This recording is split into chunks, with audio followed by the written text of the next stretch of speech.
Nauka z książek. Macie ogrom możliwości i poszerzajcie swoje horyzonty. Liczę, że wykład będzie bardzo interesujący, a głos oddaję teraz dla pana rektora.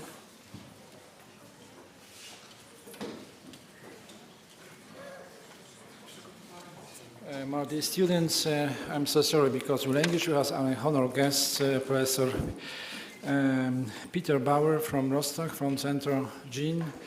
And I hope so that today our science, today the days with science and this lecture will be fascinating for not only for you, but for us too, together with Professor Gizeska. Please come to me because I would like that you introduce our guests because the cooperation between our university, Pomorski Medical University, Pediatric Clinic, and cooperation with this Central Gene have the history, and maybe shortly about this history and rare diseases, please, words. Thank you very much for coming. I see so many people. It is for me absolutely fantastic that I see you today, and I wish you really good lecture today. Enjoy this time. Please, Maria, some words about our guests. Thank you, our rector.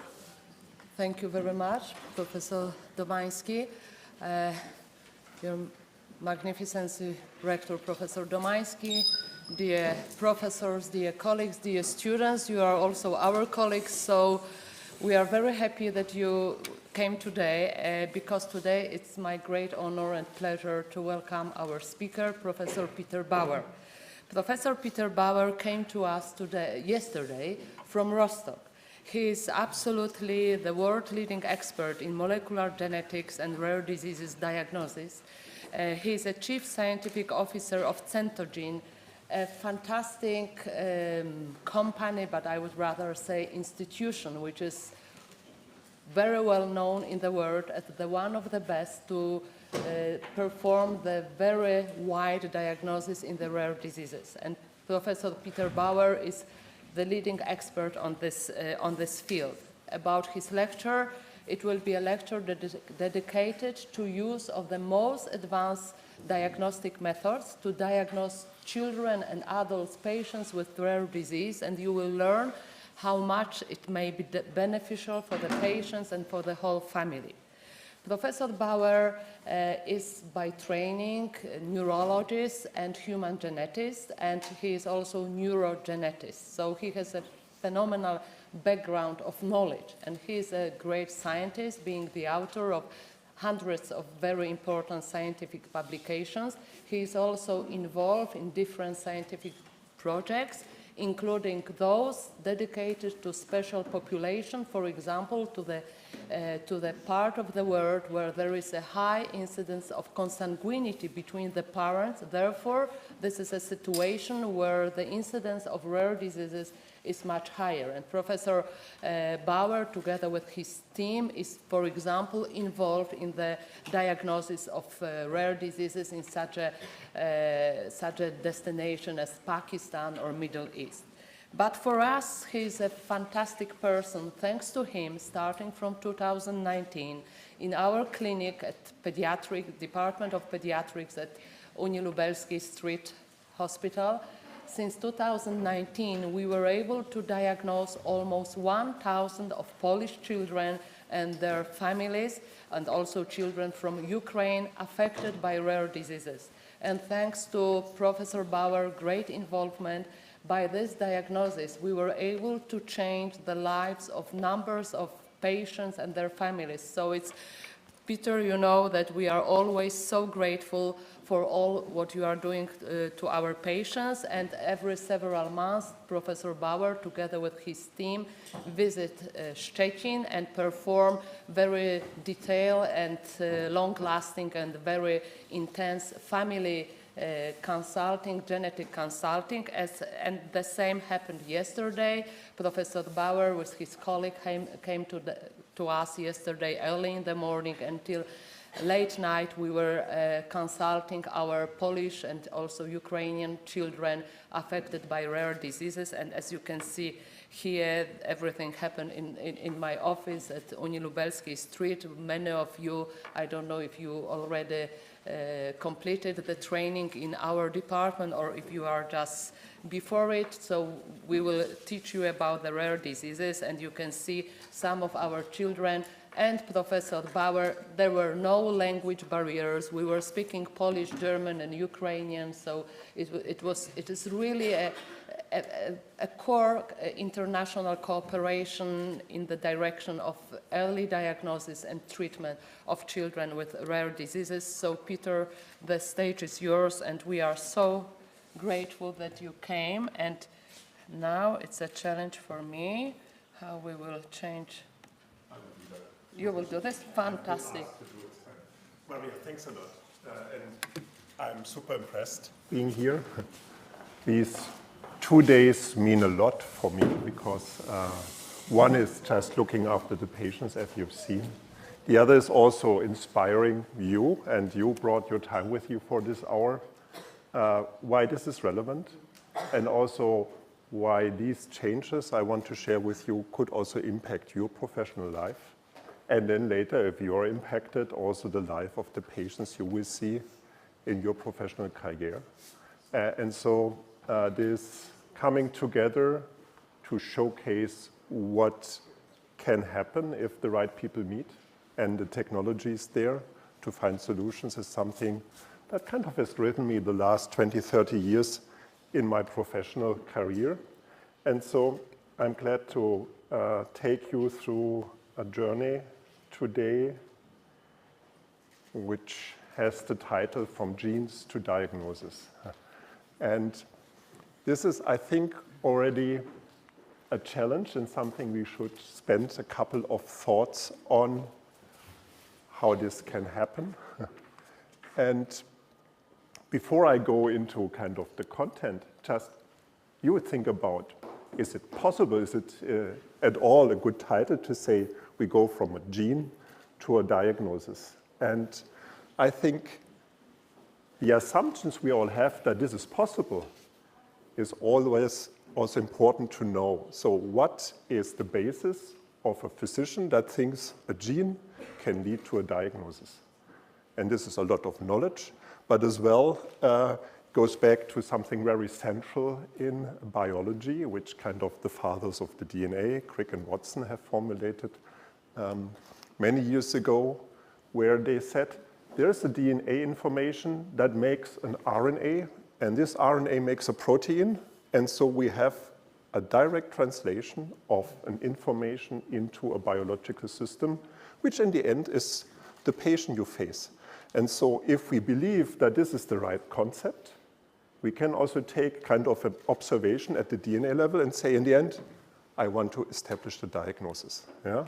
I go a little bit further and say, of course, we have to add that these proteins that Francis Crick addressed, they make function in the cells, in the organs, in the individuals, and the dysfunction of a protein can cause a phenotype, a disease. And so we can come from a genotype to a phenotype.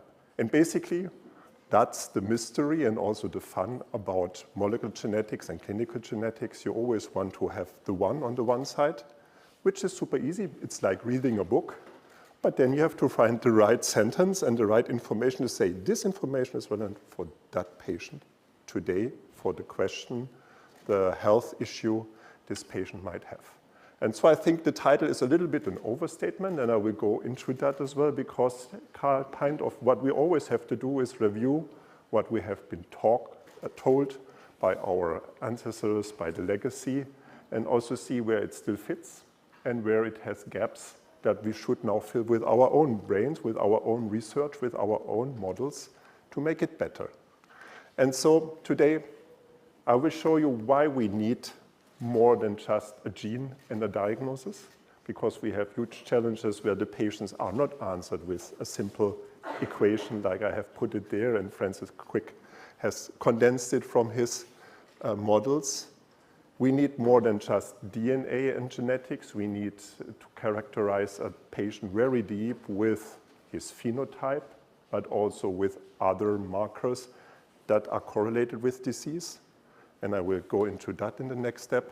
I will show you how this multi-omics, how we present it, really works in clinical cases. And that's kind of the part where you can take some examples with you.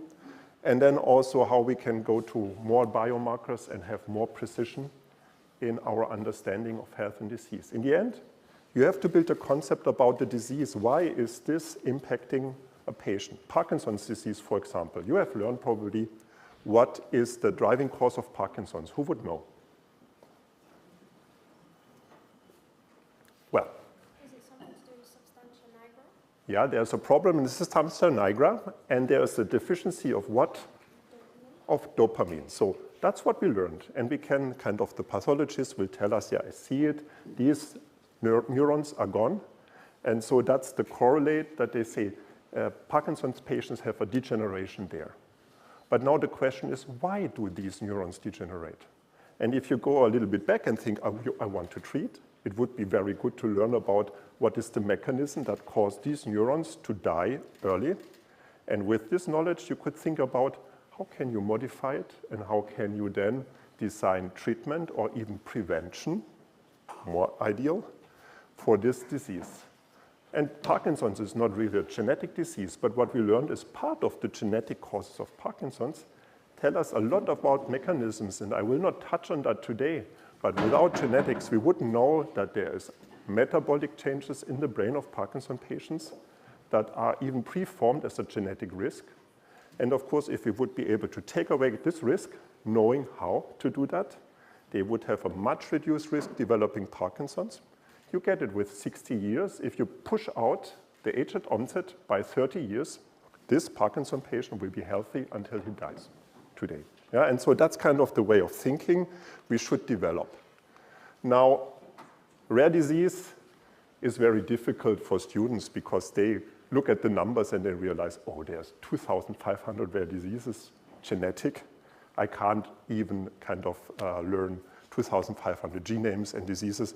And honestly, I also did not, because that's not what we have to do. We have to understand the concept, and then we have to pull the data when it's needed for that patient, and then read when we know this is going into a direction. And if we know that we have limitations, we have to know someone who is an expert in that field, contact him and work together. So rare disease is about collaboration, and it's about bringing up every knowledge that is possible to diagnose these patients and then also help them with treatment. And there's another big problem in rare disease. Usually the genetic disorders, they happen early. You have young children, you've seen a couple of pictures, so it's not by chance that we usually meet the pediatricians, and they have the disease burden. 50% of rare diseases affect children very early. And very hard number here, 30% of these children that are affected by genetic disorders, they will die before they get 5 years old, because we cannot cure them. But be aware, curing and treating is something different. Knowing about these diseases and having a diagnosis still will change the way we deal with these families, and therefore the diagnostics is nothing you just do because you have too much resources. The families need a diagnosis, and also the scientific community needs these diagnoses. Otherwise, we will never ever develop therapies because we don't know what is the mechanism and what is happening in these children that makes them so sick. The other aspect is genetics has shown to be a great tool for diagnosis because you can do it even in a newborn, and the genetic variants a newborn has will also predict a disease that might happen in 2, 3, 4, 5 years or 20 years. So the power to avoid that you have a disease, nobody knows what, and then you wait on average 7 years, which is still reality in Europe even, but you would say, okay, we do the genetic test, in 3 months we meet again, we have a diagnosis, and then we start to think about what we can do best to modify your disease course and help you with your child or the adults, how they can cope with their disease. Super important to cut that short. So this is all something we might have tools if we would have genetic medicine and would do exome genome sequencing immediately after we've seen a patient. And there's even a debate that this should be done at scale because it's much more efficient and cheaper than having children going the odyssey of 7 years and spending a lot of money and time on doctors that cannot help them until they have established the diagnosis. So that's something to consider. When is diagnostics important in the disease? Of course, early, and then you need to select the right diagnostic tool to have a high probability that you have a diagnosis. Would you know about the key technologies a geneticist is talking right now, especially? Probably yes. I think you all have heard about next generation sequencing. Who did not? That's 100%, that's great. So I will not share the technology with you because I see that everybody knows a little bit. You don't need to be experts, but next generation sequencing means we can sequence from a sample I take yesterday, today, the genome of this child with a phenotype. And then next week we have data, and if we are really pushing, next week we can go and sit together and come back with an observation that this variant in that gene might be causative for the phenotype we've seen. We had one with Cornelia de Lange syndrome yesterday, and I'm curious to see whether we will find a mutation as soon as possible. Not that we have treatment for Cornelia de Lange, it's a very rare disease, but the mother with this diagnosis will connect with the world that has also children with Cornelia de Lange, and they will drive us to make the treatment happen because they are so powerful. So that's also enabling that we have to do it. So we are talking about next generation sequencing, and I don't go into details. If you think you should read a little bit, go in ChatGPT and have a review of that. It will be short, and I think you should have a couple of understanding or facts there. Our problem is if we have two children with exactly the same mutation, and we do, for example, this genetic test at year 1, and both children are virtually healthy, because this disease manifests maybe at age 5 or age 10. Yeah? It could still be that one of the two will have a very severe disease course and will kind of need massive treatment or even have a limited prognosis. And the other child with the very same genetic mutation, I don't call it mutation, we are talking of variants, but here for the easiness, legacy is mutation. It will have a severe phenotype. And this just shows you, by doing the genetics from genes to diagnosis, I might say these children will develop Gaucher disease, which is a severe metabolic disorder which we can treat with enzyme replacement.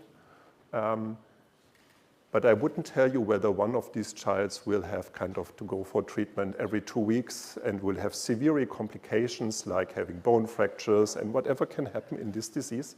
And the other might not even need a treatment because the body, the organism is able also to compensate to a way. So we have variation of expression of diseases. And if we only do the gene and the genotype, we will have not the differentiation on mild and severe because we don't see how this then is happening in this individual over time. Tells us that from genomics to a phenotype, which is from gene to diagnosis, is not so easy. We can have the category set that the two children will have a metabolic problem, I'm 100% sure. But whether they will be sick or not, I'm not so sure. Another example, you test healthy 20-year-old female for BRCA1 variants. Yeah? And you will find 3% in the population with a variant that will increase the risk of having breast cancer by 80%. But now I couldn't tell the 10 that might be positive here in this room who will develop cancer, 8 out of the 10, and who not. It would be great to have it because the surveillance you have to go after you have such a test result will be, you have to go every 6 months to the checks, and this is efforts, cost, this is also fear. If we could predict better, we would have advantages. Therefore, bottom line, genetics is great. Why? Because it doesn't change. If I have a genetic result, I'm pretty sure in the next 10, 20, 50, 80 years of an individual growing, this genetic information will be carried on, which means we can make a concept around how can we care and how can we modify it. But to tell the individual, when do you need to address it? Maybe start treatment, maybe go on something special because you have genetic forms of osteoporosis and you don't want to have fractures. So there's a lot patients have to do, need education, and they will also always ask when, how much, and who can monitor that. And DNA, genes don't tell us about how much, they just tell us that this is relevant. So how do we do that? In multi-omics, we take more than one information from the blood in this case. We take a blood sample, we do the genetic test, and we add, for example, a biomarker for Gaucher disease. I have introduced these two already. This is two individuals with Gaucher disease mutations, homozygous. And now if I go for a biomarker that tells me that the functional system, which is the lysosomal enzyme activity, is in one of the two mildly disturbed, and in the other it's heavily disturbed, so enzyme activity can be 2% and the other has 15%.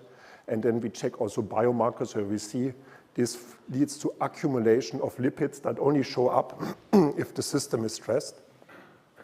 You can now start to say this is a mild patient and this is a severe patient, and you can even predict it before the clinician tells you, oh, he has such a liver and he has bone pain.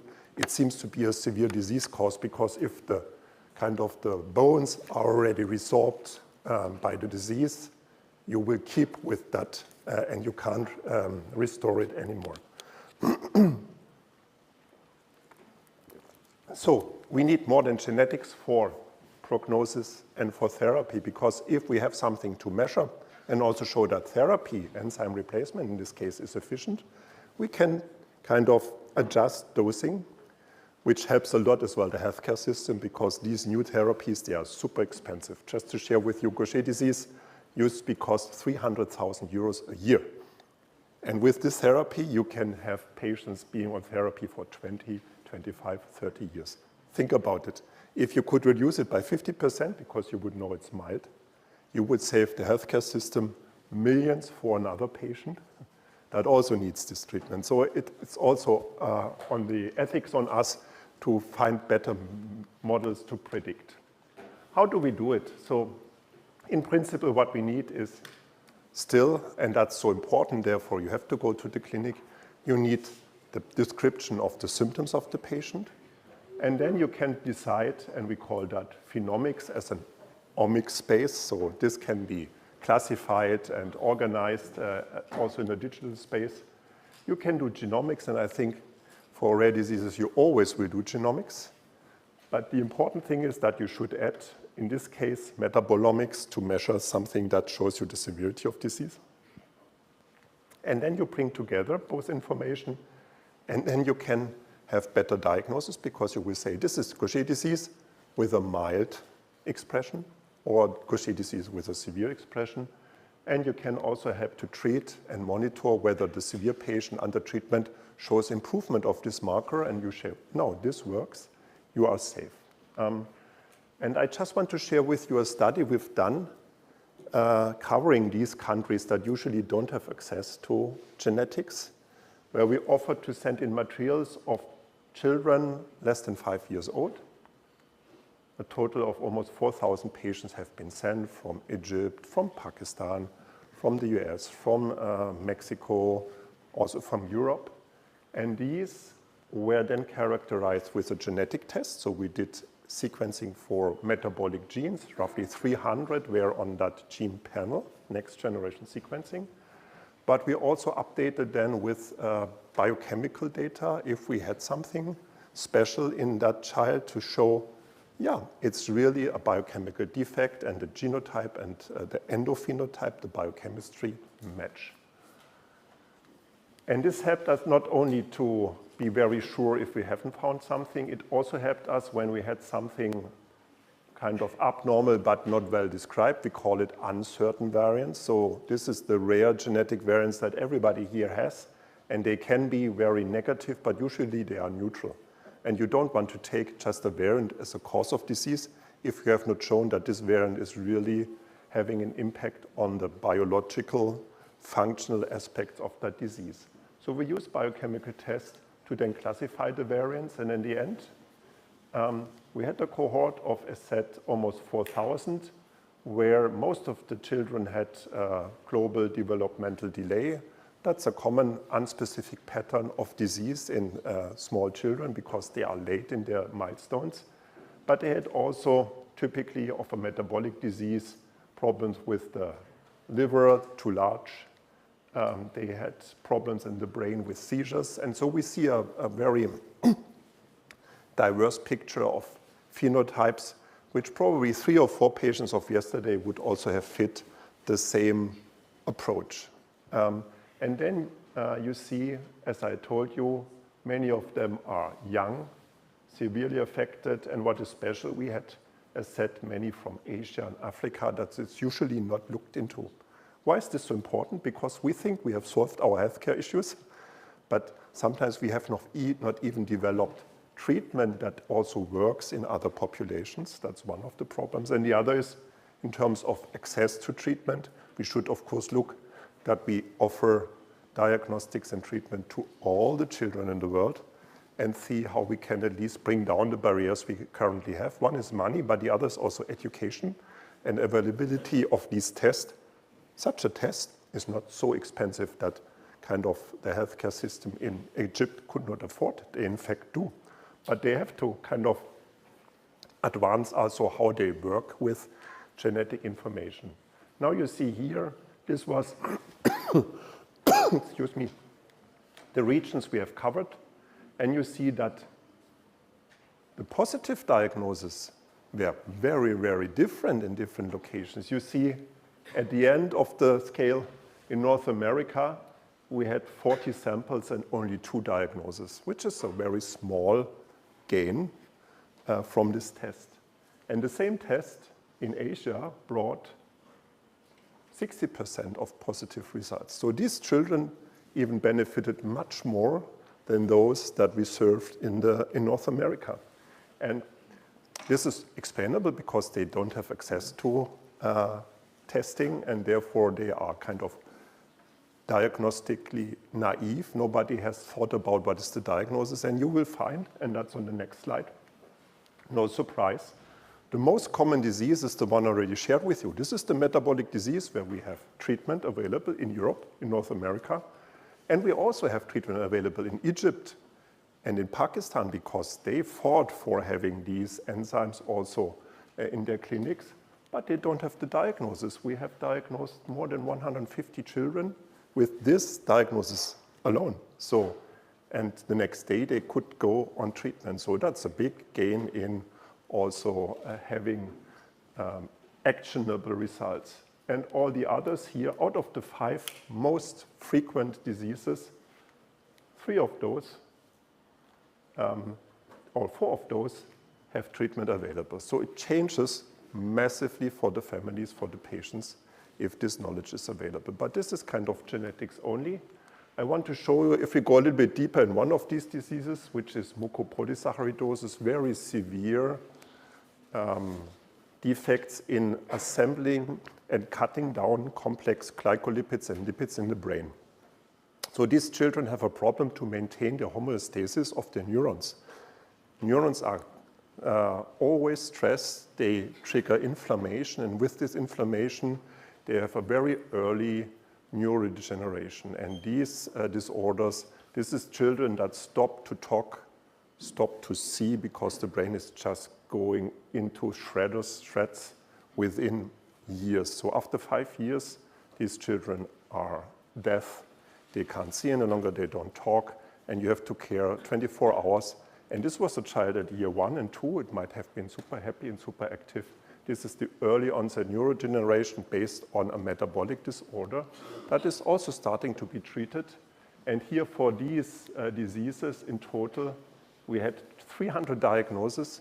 Without these patients diagnosed, we would not have been able to also inform about the frequency in those countries. And now these countries are more involved into also clinical development because pharma developing this drug. Now I have to go to Egypt because there are much more patients than in Germany, for example. So and to have kind of 300 or for a typical gene, then 80 or 50, that's already a lot because usually you see it maybe once or 2 times in your career as a pediatrician. To have 20 or 30, Maria is famous for phenylketonuria, But there to have more than 100 patients, it doesn't exist even in the centers of excellence because this is so rare. And then even the subtypes are more rare, San Filippo, which is a very severe one. And with these few patients, you can change the perception of how to develop treatment because having them identified and being able to characterize their biochemical pattern, mild and severe, will also help to inform treatment development, how you can do that. And I just show you because we did then here as well, in one of these genes with only 24 patients, the biochemistry of the defective enzyme, which breaks down the mucopolysaccharides. And you can see that all the patients had 0 enzyme activity and the healthy control kind of were scattered in a range that was absolutely distinct. So this is a good marker to also find patients, but with 2,400 rare diseases, you cannot run 2,400 biochemical tests to characterize a child and have 2,399 negative and only 1 positive because the efforts of doing that at the moment do not make it a beneficial approach. With genome sequencing, you have the variant and then you confirm this is a more efficient approach. And so in the whole cohort, which we collected, it's 100 of patients. And if you talk about these patients with pharma that is trying to find treatment, they are super eager to get in touch if you ask for permission, that they can also include them for clinical programs. And one step you always have to do in precision medicine before you have a clinical program, you have to understand what is the natural history of a disease. If the cases are so rare, you have really to pull everything to learn how this disease progresses and when you can still revert it or when it's too late. In these disorders, there's really discussion whether we should try to start treatment already before they manifest. And of course, this cannot happen with a diagnosis when the first symptoms show up. Then you would need to do newborn genomic sequencing to identify them at birth, or at least have early screening programs. This is the summary of the first clinical part where I wanted to share with you, if you go at scale, you do thousands, you will have a list of individuals and families that immediately benefited from the genomic part. But what I didn't share in detail is how we can now go deeper precision medicine tools with the multi-omic part. I shared with you that we have these enzyme measurements that help us to understand whether it's a real genetic observation or whether this is something that might be also an artifact, very important to find out. But you can go, if you're interested, and this is a free access paper, and also check it out. But now, how can we link a genetic variant with a biochemical abnormality? So what is the next step we can analyze in this paradigm that I shared with you?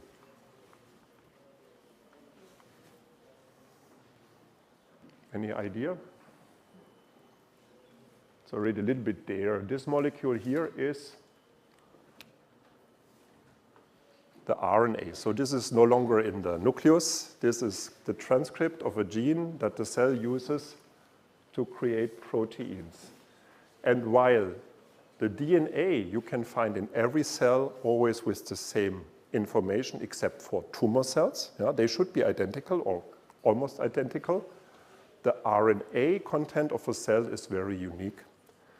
And this RNA tells you what the cell really needs to be a liver cell or a blood cell or a neuron, and the timing of how mature this cell is. So neurons, of course, developing neurons and mature neurons and stressed neurons, they will have different RNA profiles. So if we go into RNA, we can kind of have another layer of information about how healthy is the system in general. And if we see regulation changes, we could ask the question, why is this pathway, this genes now more needed for the cell to react on a pathophysiological situation? And the first thing we do in diagnostics with RNA is just check whether the information of DNA is passed at all, or in other instances, whether even normal DNA sequencing result might have an abnormal RNA. This also happens because sometimes we just don't see in the DNA variants what is causing disease. We have too many. Yeah?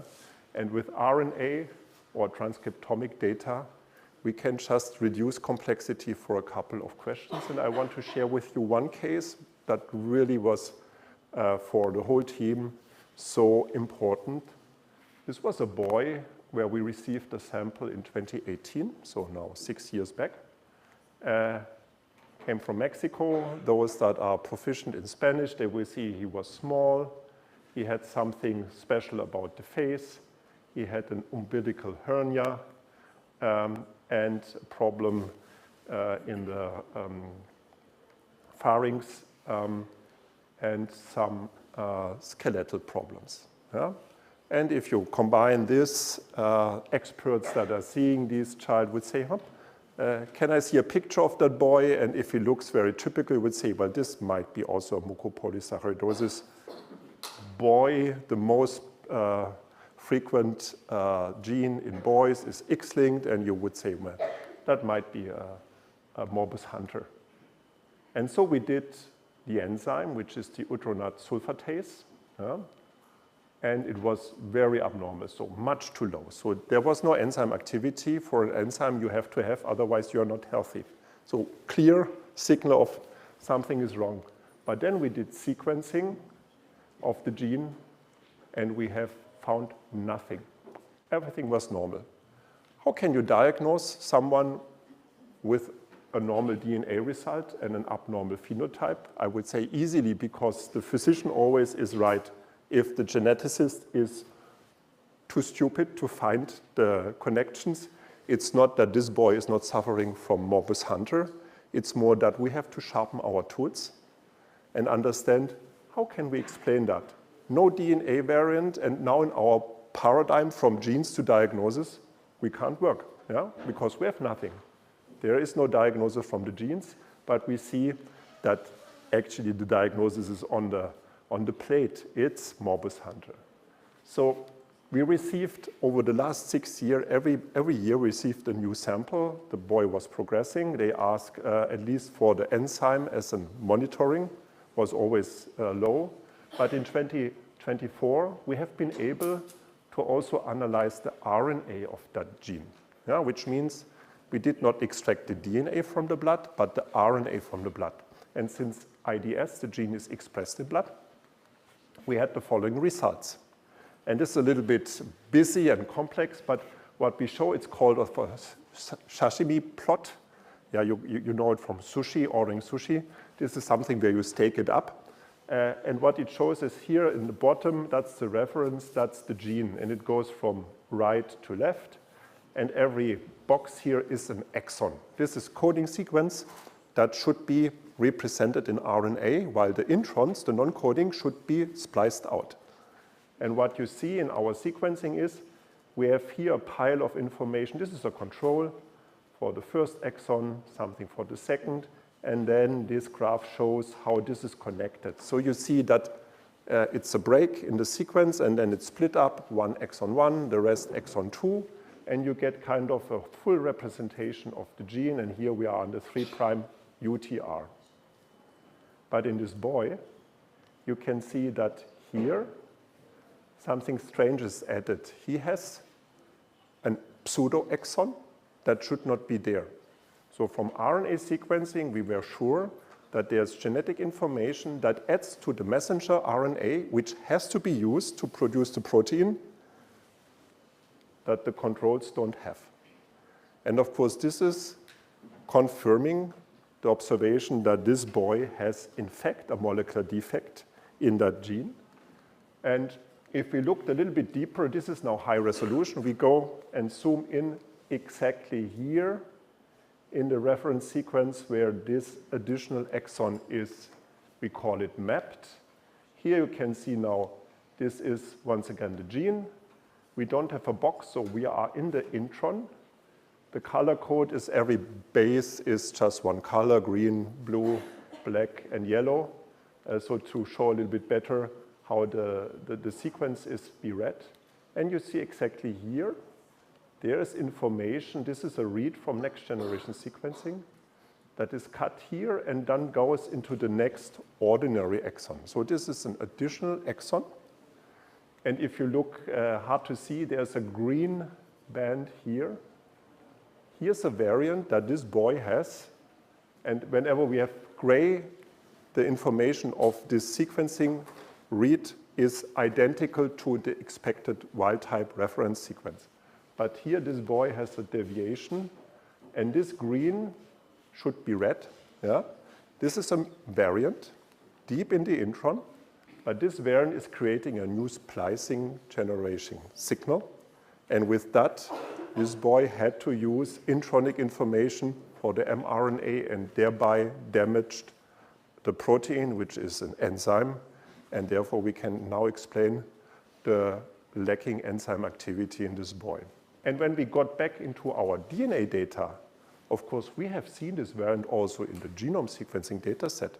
But this was just one variant among 5 million. And nobody was able to say, oh, this one is really bad. Because it's just, it doesn't look bad. It's just green instead of red, and you have millions of those. Yeah? So to correlate it, sometimes you need this multi-omics to improve your resolution.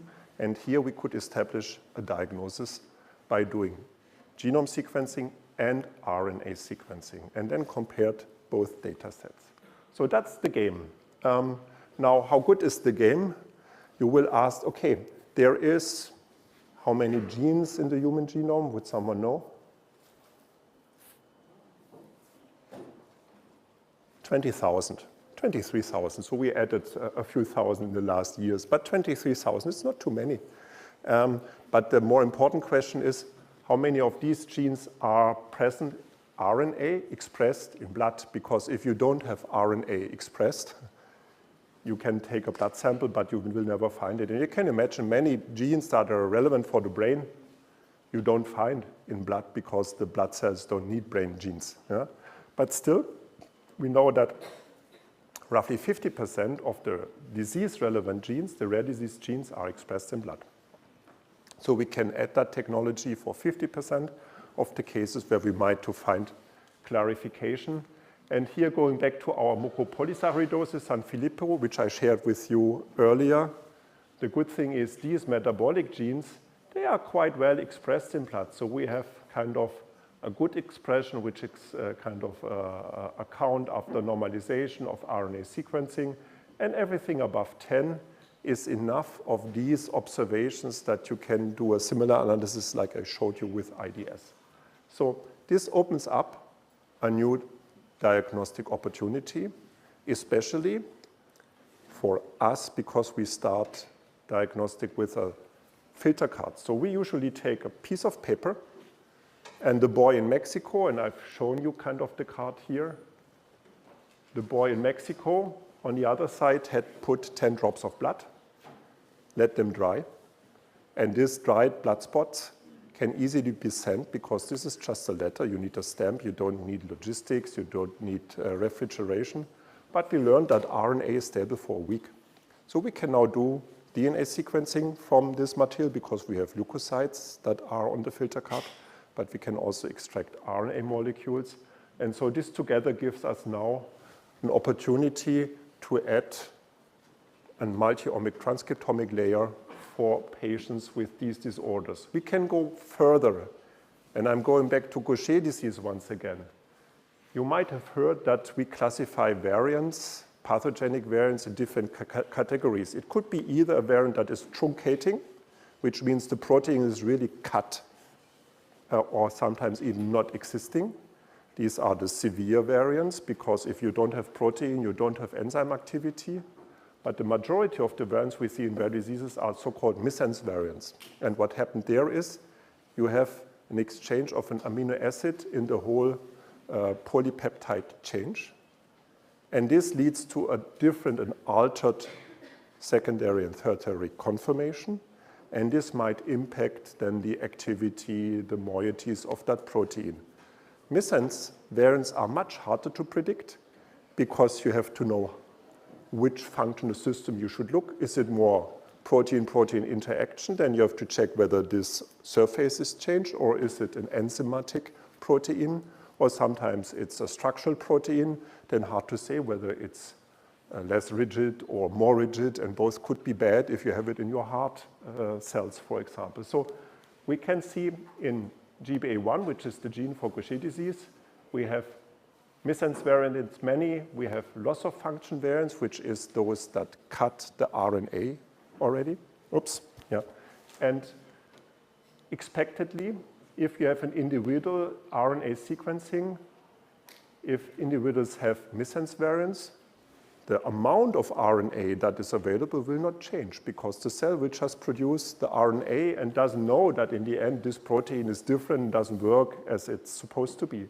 But if the RNA is already damaged, you can see that these loss of function variants have roughly 50% of the transcript, which makes a lot of sense, yeah? Because there we see there's reduction of the RNA molecules already, and then no way going into a protein. What is interesting is that we have a couple of missense variants that look as severe as the truncating, more severe variants. And so in the genotype-phenotype correlation, this is important information to ask the question whether this specific variant might be an effect like the very severe ones. We go back to the clinic, ask the physician whether this patient was early onset and severely affected, and if yes, we would reclassify this variant also as a severe one. Also by just genetics, it would look like a usually mild one or milder one. And what we also can do is we can not only check the transcripts of the gene that we are interested in this case GBA1, we can also check the expression of all the other genes. And then we see in Gaucher disease, for example, they have problems with their hematopoietic system because they have anemia, they have thrombocytopenia. So, and you see that there's huge activation of transcript in the hematopoietic system, thus telling that this patient is compensating. If I would have another one that has less of this, I wouldn't be surprised if the anemia is more pronounced in that patient. And this is all the observations we do in precision medicine in the future in these complex questions and solutions. There's also open access paper on how we have validated and established this RNA sequencing, if you're interested.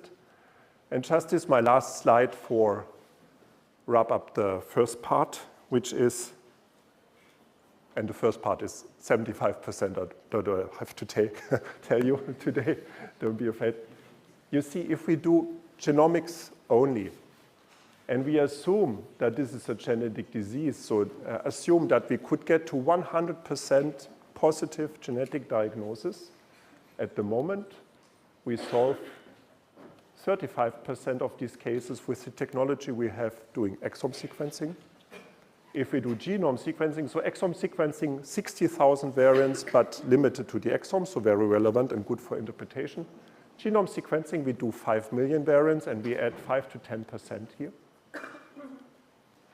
We can have new technology and maybe add another 5%, but I would doubt that we get beyond 60% of diagnosis. So there's a lot at the moment we cannot solve with DNA, clinical DNA data only. If we add RNA sequencing, we might get to 60%. And if we would add in the end also metabolites and biochemistry, which is harder because the technology is not yet so systematically developed, we might get to above 70, 75%. And I think we are all dreaming of a diagnostic approach where you can diagnose the patient also for the non-genetic disorders because it's a patient, and just say, this is a genetic one, this is an infection which looks like a genetic disease. We have many of these. And so this is the aim why we have to still work on innovation, and we also need education and all of you to contribute to push the bar and get better in this kind of white islets that we still have. Last part is the biomarker. And I already said at the beginning, genetics is something you do ideally once in life. If you have this information on your USB, you can always go to the doctor and say, no, my genome is done. Just look it up, because you can be sure it doesn't change, except for cancer. Why do we need these biomarkers? And that's especially because we want now to also know something that reflects the changes that the patients suffer and might revert when patients are cured, to help us demonstrate the efficiency of treatment. And there is regulation also how to develop drugs. If you have a good biomarker, you could also use biomarkers as endpoints in drug development, which is more objective, often cheaper, and takes less time than doing the clinical observation in patients. So this is a big need, but if we have 2,500 genetic disorders, it's hard to have even a single one for every disorder, and one is very often not enough. I just want to show you one example how we approach it and how it can be done. If you have a biodata bank, which means you need the biomaterials of these 300 patients that we have diagnosed with mucopolysaccharidosis. And then, of course, you need smart scientists that tell you, I went in the literature and I've seen gangliosides, which is also complex lipids of the brain, you don't find in the periphery. So if you want to have a biomarker for brain damage in these metabolic diseases, maybe you can monitor gangliosides. I will show you a chart in the next slide, but there's publications in neurodegeneration, Parkinson's, and Alzheimer's. We have it, of course, in the gangliosidosis. That's not a surprise. But we also have it in the mucopolysaccharidosis, and there's one publication we came across for, once again, this Hunter syndrome, the boy which we diagnosed only with RNA and DNA, where GD3, which is one of these molecules in the complex ganglioside pathways here, is elevated. And we ask whether we can kind of cover this system with kind of mass spectrometric quantification in a patient, and then just measure all of these in one go, and then show how the system reacts on impact like a genetic disorder. And for the Hunter disease, which is MPS II, this was the publication where they have identified in kind of a mouse animal model that the most upregulated molecule they could find was GD3 with a defined chain length of the backbone. And then we just transferred this information into the human system. We have been able to pull 30 of these Hunter samples from the dried blood spot, which we collected over years from our archives.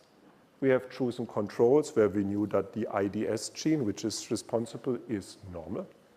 And then comparing the two, we immediately have seen, yeah, in fact, this was not published, but transferring scientific knowledge into a biomarker assay and then into a disease, this is a good candidate now to ask the question whether these GD3 levels in Hunter patients, which also scatter from quite normal to pretty abnormal, whether they correlate, for example, with progression, severity. If so, we could help also treatment development in Hunter disease with a biomarker that does more than just say, this is a patient, yes or no. For that, I have the DNA. Yeah? But if I would like to know, going back to the intro, whether it's a mild or severe patients, this has the potential to help us and as well the families and pharma industry to go onto new treatments. So that was essentially what I could share with you. I think we are just at the beginning. When this is put together, you need a biorepository with samples. You need deep phenotypes, so the clinicians will always be in the lead to define what is happening with these individuals.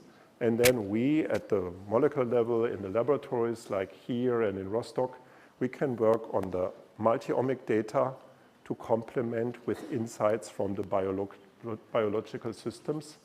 And with that, I finish this lecture. Thank you for this quiet audience. Really appreciate it.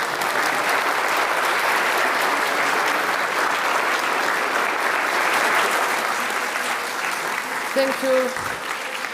Thank you very much, Professor Bauer. Thank you very much, Peter. You know, I am 100% clinician, and many things are still not fully understood by me, but just let me tell you that with this diagnosis, with this with this fantastic tool that we just now have in our hands, thanks to this fantastic collaboration with Professor Peter Bauer and the whole center in Rostock, we are really able to diagnose the children affected by the diseases that we never diagnosed before without this tool, without this methodology. So really, these findings, which may sound for you quite complicated, they are changing the life of children affected by rare diseases by shortening and by closing the diagnostic odyssey, which sometimes lasts years, and these are the very difficult years for the patient and for the families. And with this diagnosis, we are able to offer effective treatment to our patients. So I was really impressed when you asked the audience how well are you aware about NGS, and this is fantastic that 100% of students seems to be aware and informed about this methodology, but I strongly suggest you and recommend you to be interested in this subject, because this will be a future for you and future of your patients. There is no doubt that no matter what kind of specialization in the future you will take, you will meet with the patient affected by rare diseases, and your knowledge may help these patients and their families. And now we have some time for questions. Do you have any questions? Please ask Professor Bauer if you have some doubts or if you would like him to explain something. Don't be shy, just use this opportunity. Hey, maybe we will ask some professors. Don't be shy, Professor Osowski and Professor Wojdacz. Wojdacz, okay. Yeah, you have to come here. I think here is the microphone. Or you go there. Yeah, good. So there are two things. One thing is, this is fantastic work, that's out of question, rare disease. But it's mainly about your opinion about, well, not rare disease, about the multigenic disease. Most of the disease that our societies cope with now is multigenic disease. So, firstly, there's type 2 diabetes, there are about 150 genes involved, and then variants involved, and then they are responsible for about 20% of the risk. And we keep on sequencing, there's more and more of the genomes, and we do not seem to find any single genes responsible for any of the more of the common disease. What's your take on that? Do you think that we will find anything?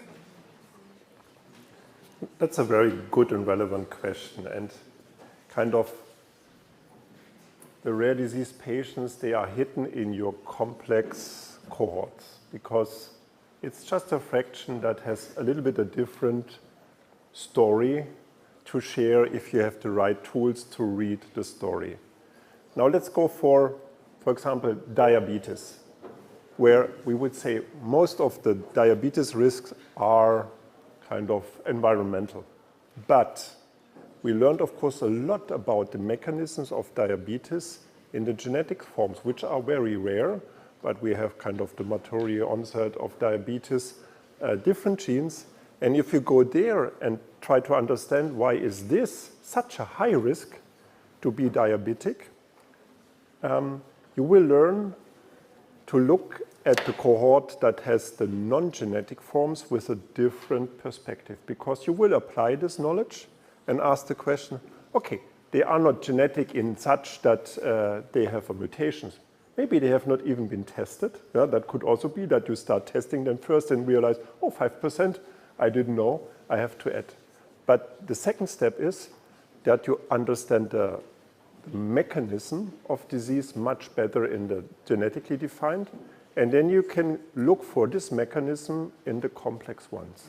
And we are, at least in Parkinson's, where I invested the last 3 or 4 years in trying to connect these dots, we are very sure that 15% have a main genetic risk factor, and probably another 15% look alike without having this risk factor.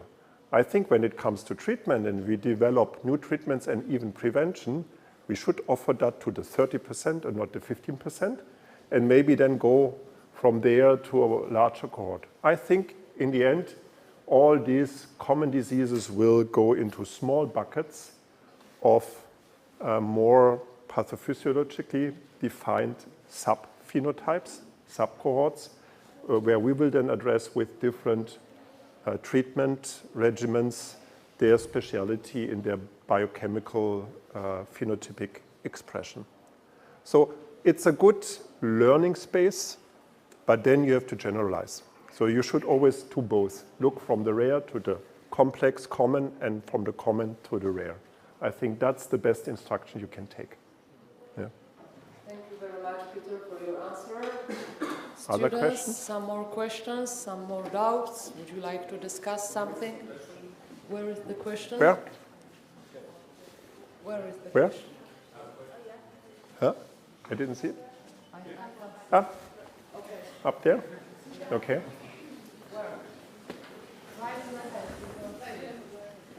Was it here? Ah, there. Okay, now we have to meet. Come down. Please stand and say loudly. Hi. My question was, if you could change one thing about hospitals, how they diagnose rare diseases, what would that thing be? Oh, well, great. Oh, thanks for that question. Thank you. Great question. Well, I think ideally we would think about when to have a genetic test available for everybody in need. We have discussions to do it for every newborn. Could solve it, but we have a gap. So we have just 800,000 newborns in Germany every year, and all the others wouldn't get it. That don't help our system. I think we should really lower the level of accessibility for genetic testing, because every data set we have combined with a clinical picture in our databases and be able to share, we will kind of multiply the impact on the system to understand those disorders and others. So I think just go away from, I need genetics only for the rare diseases. You need genetics to identify the rare genetic disorders in the complex cohorts. And it can be done in cardiology, it can be done in immunology, it can be done in pediatrics, it can be neurology, nephrology.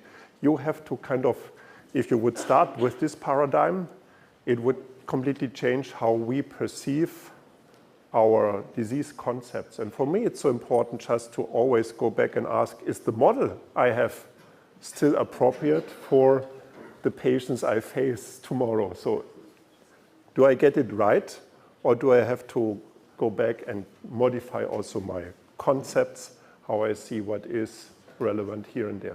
Yeah, but thanks, great question. Super, thank you for your question. Any more questions? Oh, there is a question over there.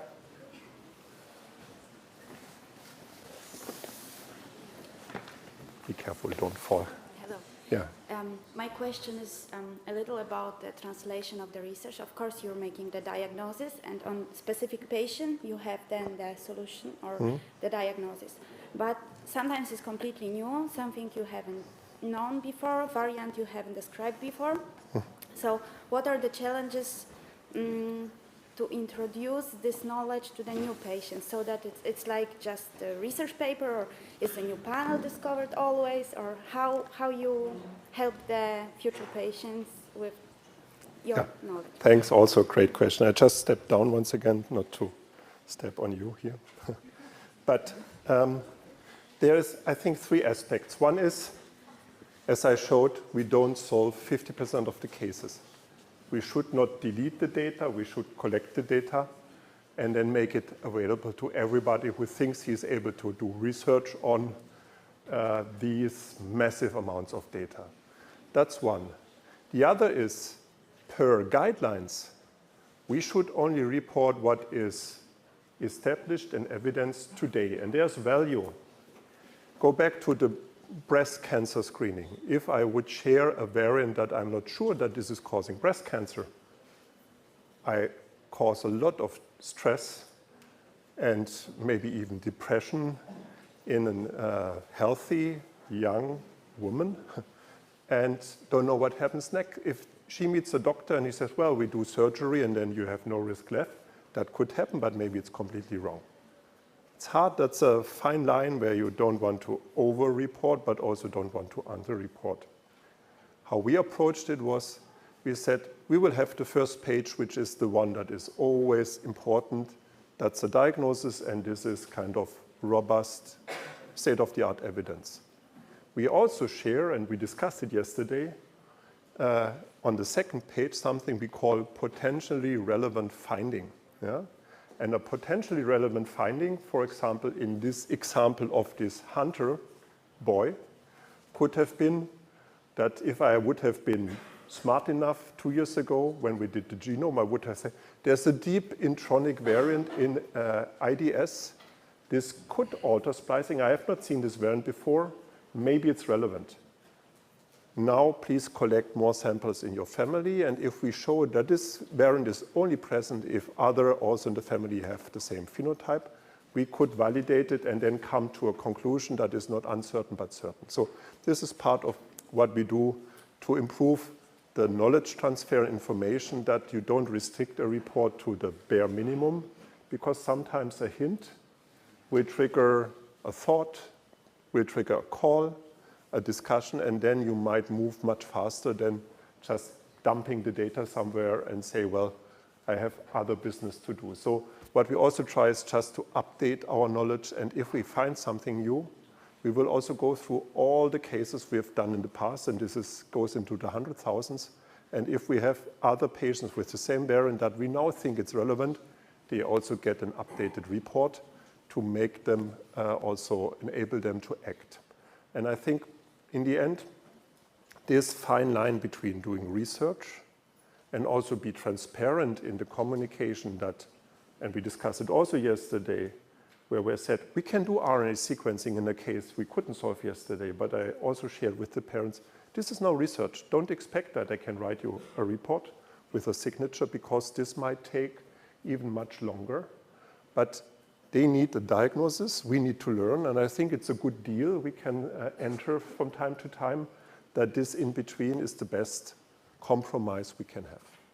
Thank you very much for this question and this answer. And the last question will come from Professor Ossowski. Peter, you have samples from many countries, and do you observe any differences between human populations from the rare disease side? If it's yeah. I give you one example, which is also showing a little bit why we have to stay connected and look abroad. I told you that 15% of Parkinson is genetic, and the reason is the exactly same gene that is causing Gaucher disease, but in this case you don't have 2 chromosomes with a genetic variant, you only are heterozygous carrier.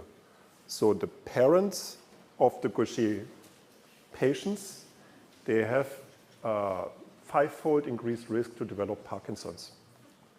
It's not a lot, so you have then 10% at age 70 and not 2%, but it's significant. And then this was discovered in 2006 by a great researcher at NIH and also replicated massively. And now we have a couple of hundreds variants in that gene that have meanwhile been associated with the risk of Parkinson's. And only 1 year ago, we realized that in Africa, there's a GBA1 variant that nobody has looked at for 20 years, which is the most important genetic risk for Parkinson's in patients with African descent. So in the Saharan region, it's a founder variant, so it's very frequent there. All Parkinson is kind of triggered by this variant. And although we knew the gene, we didn't look into that for 20 years because we didn't have access to these patients. They were not included in global programs. And so to make sure that we have the data, and we also always go back and check whether this also applies for other populations, is really super important, not only for the diagnosis, but also for the treatment, because sometimes we develop treatment only in the European population, Europe and North America, And nobody knows whether these treatments can be applied with a similar efficiency to other patients. So that's something where the diversity and also the information from global cohorts are so important. Yeah. Thank you. Thank you very much. So, once again,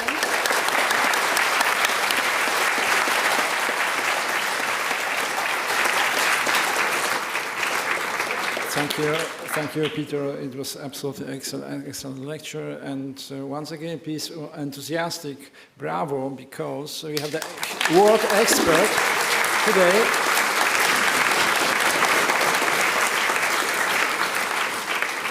Thank you to our students, because I see some huge number of new faces in our university. Thank you very much for coming to these our lectures. And please believe me, genetics is future of medicine. Thank you very much once again, Peter. Thank you to all. thank you very much.